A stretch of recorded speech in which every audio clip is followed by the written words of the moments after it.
Hello, Assalamualaikum semua. Selamat datang kembali ke dalam Film Tip Channel. Sorry, hari ni aku tak ada nak sampaikan any kind of berita or whatsoever rumor ke. Kalau korang expecting that kind of thing, you may leave now. Okay, aku faham. Aku tak nak buang masa korang kat sini, so aku bagi tahu awal. And benda yang aku nak cerita dekat sini is very very personal, I guess. Very very personal, dan semuanya datang daripada aku punya perspektif sendiri terhadap Marvel Cinematic Universe. Sebelum ni aku ada ceritakan lah kenapa faktor-faktor MCU sedang menjunam sekarang ini, tengah jatuh, tak konsisten dan sebagainya. And one of it adalah VFX, effect dan director ke dan sebagainya kan. Tapi aku akan pergi lagi mendalam lah about that thing kan, nak bagi orang faham maybe daripada outsider fan untuk MCU dan juga fan MCU sendiri, yang kita semua kena faham lah, termasuk diri aku sendiri. Dan sebenarnya kan, kalau kita tengok Marvel Phase 4 sekarang ni, oh ya, yeah, by the way, aku takkan ada macam banyak footage yang dan ni, so aku akan banyak cakap, sorry. Kalau kita tengok Marvel Phase 4 secara menyeluruh sekarang ni, aku rasa kita tak dapat nak nafikan that Marvel Phase 4 betul-betul tak konsisten. Walaupun kita dah nak sampai penghujung Marvel Phase 4 ni akan tutup. Like, banyak lah projek yang dia dah announce kan, sepanjang 2 tahun ni. WandaVision, Loki, Falcon and the Winter Soldier dan sebagainya kan.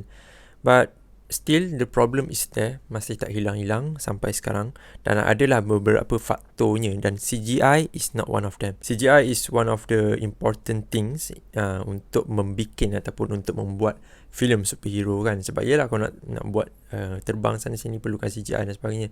But macam aku cakap tadi, it is one of the important things, bukannya most important things. Bagi aku, secara personally, the most important things tentang superhero film ke dan sebagainya adalah audience punya connection dengan storyline, ataupun adakah audience invested dengan storyline yang disajikan. Itu benda yang paling penting. And as a whole, secara menyeluruh sekarang ini, secara generalnya, Marvel Phase 4 tak menawarkan elemen yang sangat-sangat penting itu. Everything about Marvel Phase 4 is all about CGI, mostly jokes and banyak lawak jenaka yang entah apa. Lepas itu plot yang tidak di-develop dengan sangat baik.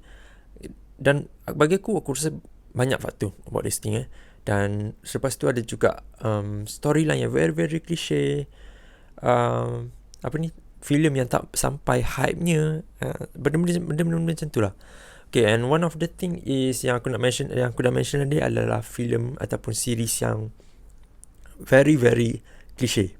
Okay, Marvel Cinematic Universe, dia telah menawarkan filem yang sangat banyak. Daripada Phase 1 to 3 tu dah banyak filem, literally lagi banyak daripada DCU, Sony dan sebagainya kan. And ever since that, aku rasa audience dah menjangka kan lah benda ni, macam filem ni akan jadi macam superhero akan berlawan dengan enemy dan sebagainya. Memang at the end of the day, superhero akan menang. Dan benda tu terjadi dalam Marvel Phase 4. Dan aku quite pissed off dengan benda tu. Memanglah kita nak tengok superhero kita menang, tapi at the end of the day, most of the superhero yang berada dalam filem ke series ke adalah hanya manusia kan, hanya manusia. Di manakah character development as a human di dalam itu? Okay, aku nak cakap the part ataupun the reason punca kenapa Phase 1, 2, 3 orang lebih nak invested dengan cerita, dengan storyline tersebut adalah kerana diorang connect, diorang feel invested dengan storyline tersebut dan tak cliche. Yes, aku tahu most of film dalam Phase 1 to 3 tu ada yang cliche, ada yang tak. Contoh macam yang tak kan, macam Spider-Man Far From Home. Contoh macam Avengers Infinity War, of course. Avengers Endgame cliche, sebab kita dah tahu memang Thanos akan dikalahkan. But Avengers Infinity War, kita pergi kepada Avengers Infinity War, Siapa sangka that at the end of that film, Thanos is going to win. Dan masa tu dalam hall, dalam cinema waktu itu, semua orang macam tergamam, semua orang macam terpaku apabila semua orang dihilangkan begitu saja. Okay, dan benda tu macam mind blown gila. Walaupun benda tu terjadi dalam komik ke apa kan, tapi benda tu bila jadi live action dan orang tak expect kan benda tu, sebab orang pergi dengan ada satu expectation that tak nak tipu aku. Setiap orang yang pergi tengok filem superhero ni, at the end dia punya secara dia tak sedarnya, dia expectkan dia punya superhero tu akan menang. Okay, that is the thing. But Avengers Infinity War proof berapa ribu, puluh ribu orang yang diorang tu salah. Okay, and that is the thing, that is the element yang kita perlukan nowadays dalam Marvel Phase 4 untuk rise up kembali the cliffhanger tu kan. Sebab sekarang everything looks very very cliche, storyline semua flat. Okay, ni kau dengar daripada mulut aku sendiri ya, walaupun aku minat MCU dan sebagainya, but that is the fact. Storyline semua flat. Dia tak ada macam menjunam dan jatuh, menjunam jatuh, tak. Ada kadang flat, ada kadang jatuh, drop terus. Ada drop, lepas tu tiba naik sikit, lepas tu flat balik. Dan benda tu tak satisfying. Aku bagi contoh lagi, macam Spider-Man Far From Home.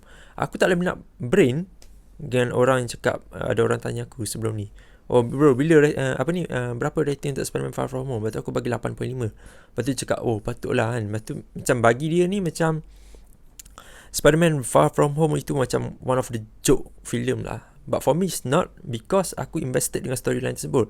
Contoh momen-momen seperti, kau tahu tak macam Four Elementals tu, yang 4 raksasa tu datang untuk hancurkan bumi kan. Lepas tu Mysterio daripada dunia yang lain. Masa tu kita tertipu, Mat. Sumpah kita tertipu gila. Mysterio ni memang powerful kan. Lepas tu tiba-tiba Mysterio tu hanyalah a villain daripada Tony Stark punya ni storyline. Kau faham tak masa tu kita tertipu tu adalah is one of the best thing that happen in my life lah untuk MCU punya filem. Dan somehow macam filem Eternals. Okay, aku nak bezakan antara dua filem ni kan. Spider-Man Far From Home, dia wujudkan Four Elementals ni untuk hancurkan bumi. Kalau yang api ni yang bakar semua benda, hancur habis semua dunia ni kan.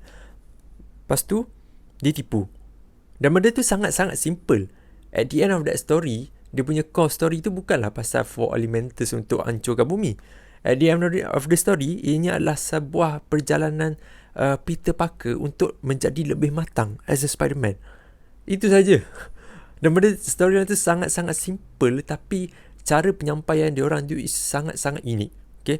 Berbeza dengan Eternals yang diarahkan oleh Chloe Zhao, dengan karakter yang ada 10 karakter yang kau perlu develop, sangat-sangat sukar. Dan apa yang jam tentang filem tu adalah tentang villain, storyline yang messy.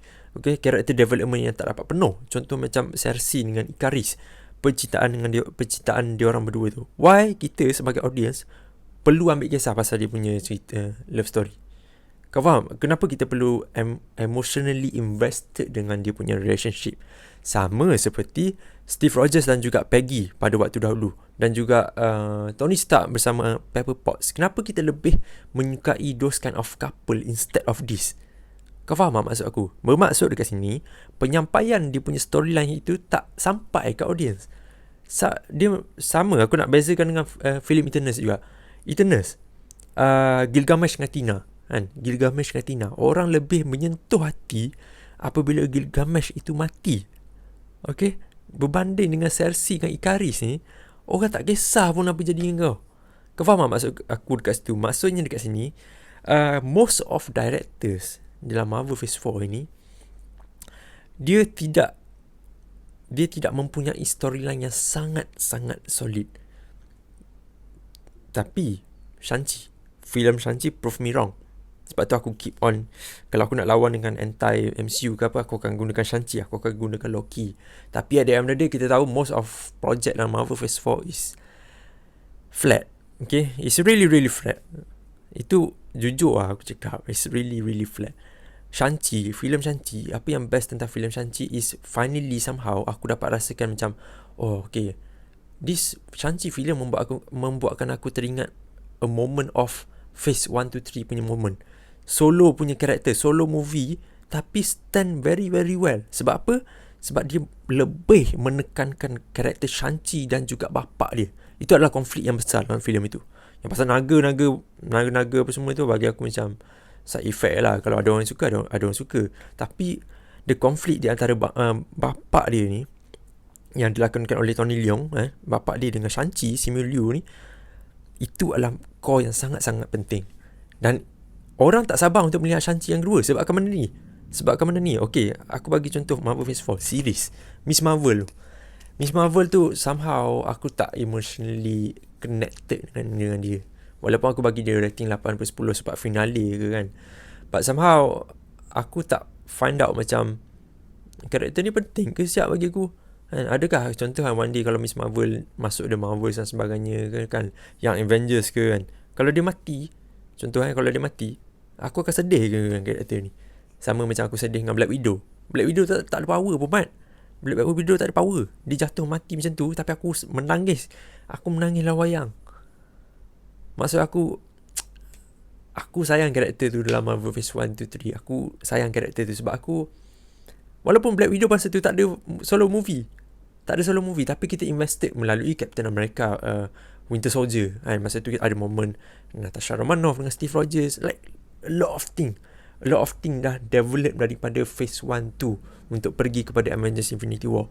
Dan aku nak pergi menyentuh juga tentang apa ni, short running time lah, to be honest. Bagi aku betul-betul menentang every one of series yang menyajikan satu episod 20 minit saja, satu episod 30 minit, satu episod 40 minit dan sebagainya.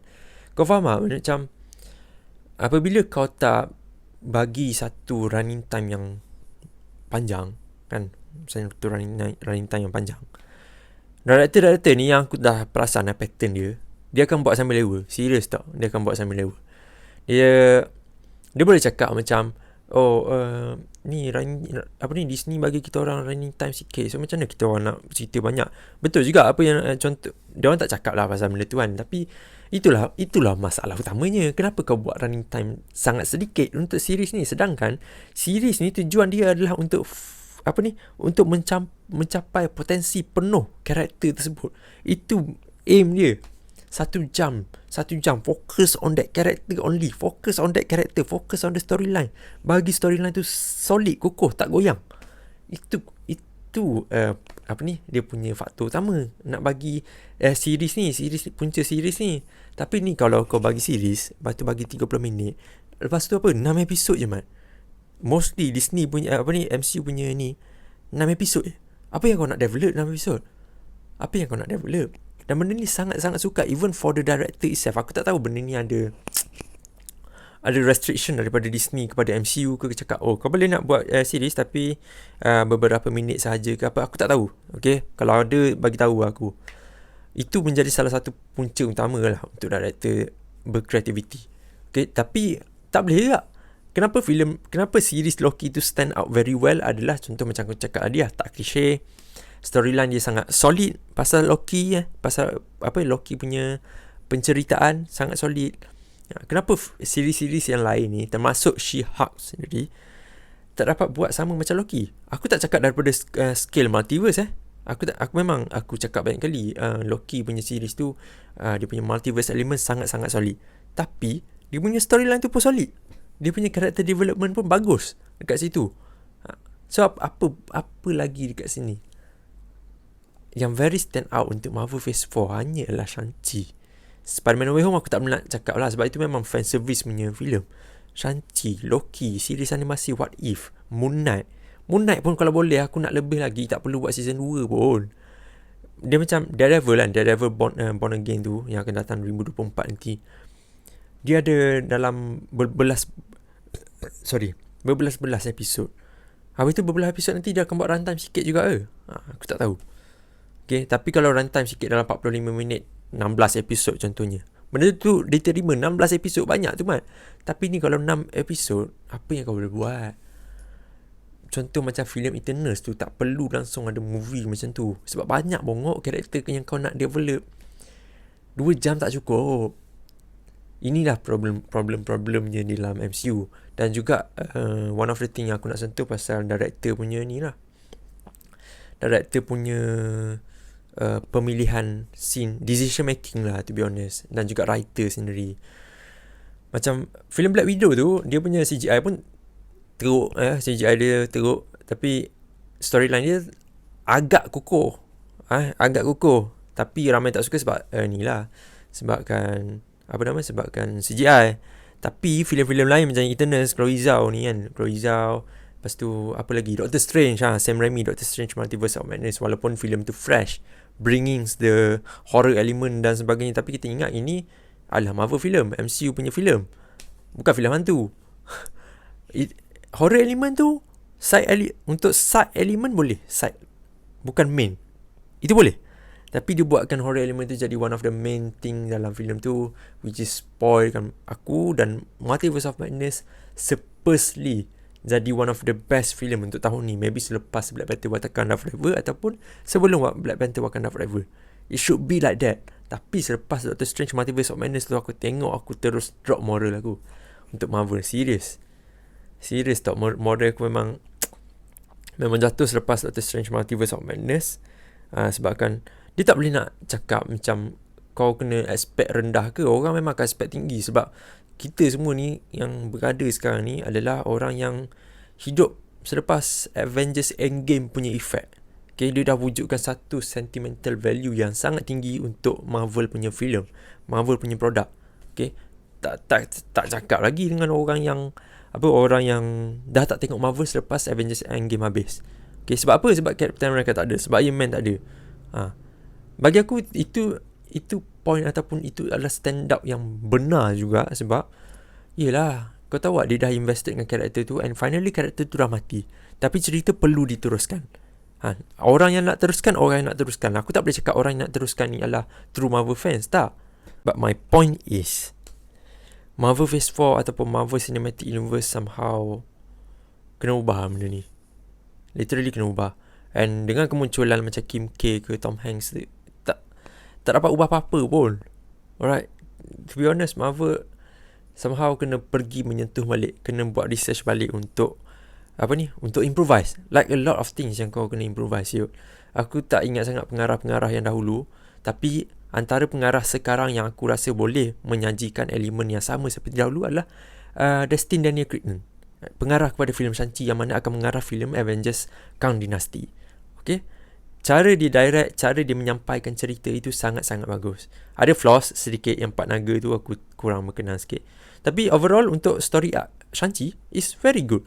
Dan Shang-Chi, dia punya fanbase mana kuat. Tapi selepas filem tu keluar, ramai orang minat Shang-Chi. Itu benda yang kita patutnya ada sekarang.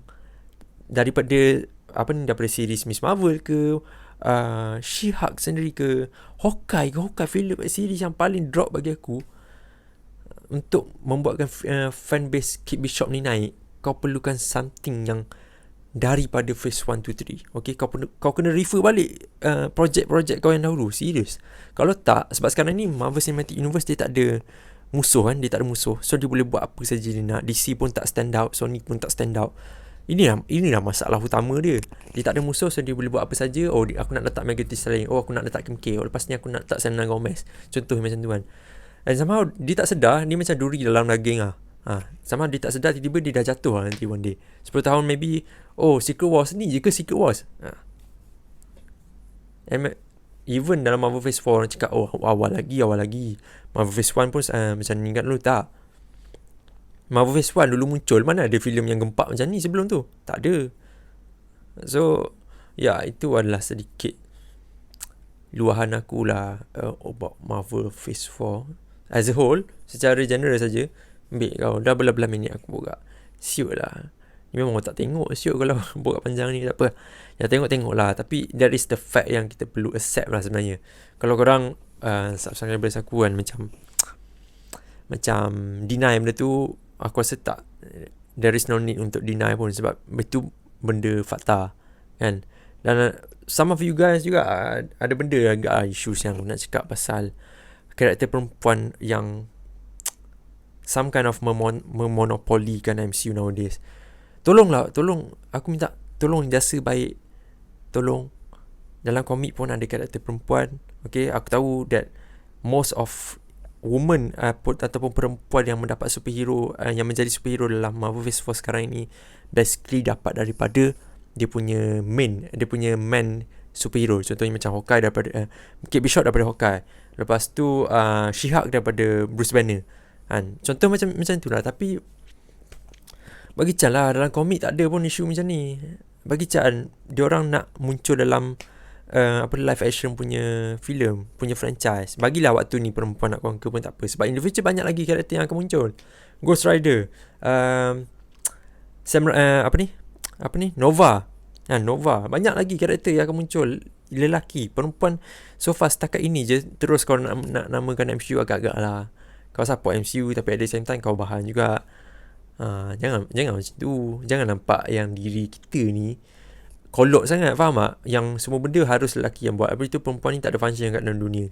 Aku bukan nak side on perempuan ni apa, tapi bagi ada balance lah kot.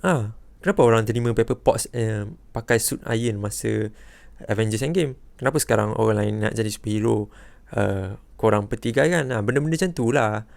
Kena, aku tak cakap aku ni open-minded ke apa. Kadang-kadang aku kolok juga, tapi kena, somehow kita kena accept benda-benda ni lah. Benda-benda kecil seperti ni. Tak perlu nak ni besar-besarkan pun. Dah menyimpang ke cerita lain. Okay, so itu saja untuk video kali ni. Sorry lah, aku quite sentimental dengan Marvel vs. War lately. So itu saja untuk video kali ni. Sorry tak ada news. Nanti untuk D23 Expo ni aku akan cover like a lot of things, I guess. Live aku tak rasa live boleh kot, sebab live aku perlukan wifi, something like that. Maybe aku buat video, okay. Tak apa, kita jumpa lagi dalam video akan datang. Terima kasih. Kalau kau sampai ke tahap ni, aku ucapkan terima kasih sebab dengar rintihan aku about Marvel vs. War, literally. Okay, so kita jumpa lagi di video yang akan datang. Aku harap korang tak get emotional ataupun nak marah ke. Tak nak gaduh-gaduh kan. Okay, dah. Kita jumpa lagi di video akan datang. Okay, bye-bye. Assalamualaikum.